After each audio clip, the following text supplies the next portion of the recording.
Hi friends! Do you ever struggle to believe that God is always with you? I think sometimes when we feel overwhelmed or afraid, or when the bad news just keeps coming, or when pain or heartbreak seems to be more than we can bear, we feel like God is absent. We may believe that God is always with us, but we don't always feel His presence.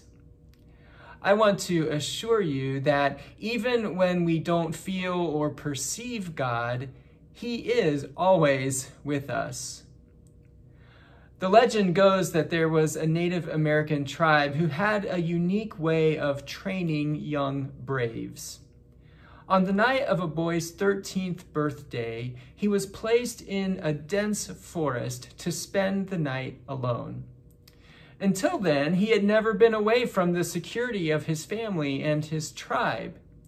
But on this night, he was blindfolded and taken miles away, and when the blindfold was removed, he was in the middle of a thick woods by himself all night long. Every time a twig snapped, he probably thought that there was a wild animal ready to pounce. Every time an animal howled, he imagined a wolf leaping out of the darkness. Every time the wind blew, he wondered what more sinister sound it masked. No doubt it was a terrifying night for many young boys.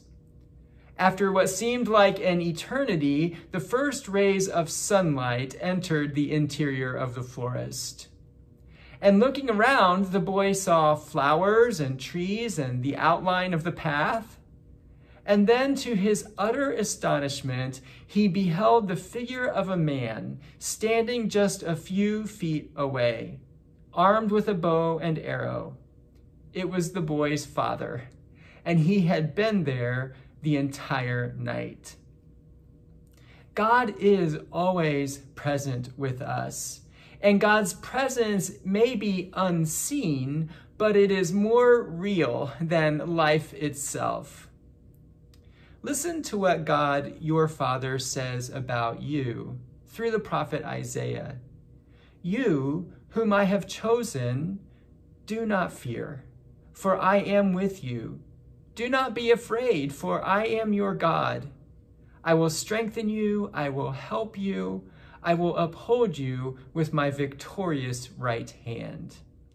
One of the ways that God strengthens and upholds us is through community. One of the ways that the Father reveals His presence to us is through His children. One of the ways that Christ lives and works in the world is through our hands and feet and voice. It is good to know that God is always with us in spirit, but sometimes we need God to have skin on. It's so important for us to connect with others in meaningful ways.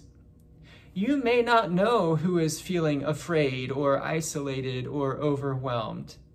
So speak kindly to others. Invite someone to coffee or to ice cream. Take the time to really listen. And if you are a person who is feeling afraid or overwhelmed or isolated, remember that connecting is a two-way street. Don't let self-doubt or low self-esteem or anything else prevent you from reaching out, accepting an invitation, receiving kindness, and know that you are loved by God and by the community of faith. We are all on this journey of life together with God and with each other. Let's be good traveling companions. Thanks for tuning in today. I'll see you again tomorrow.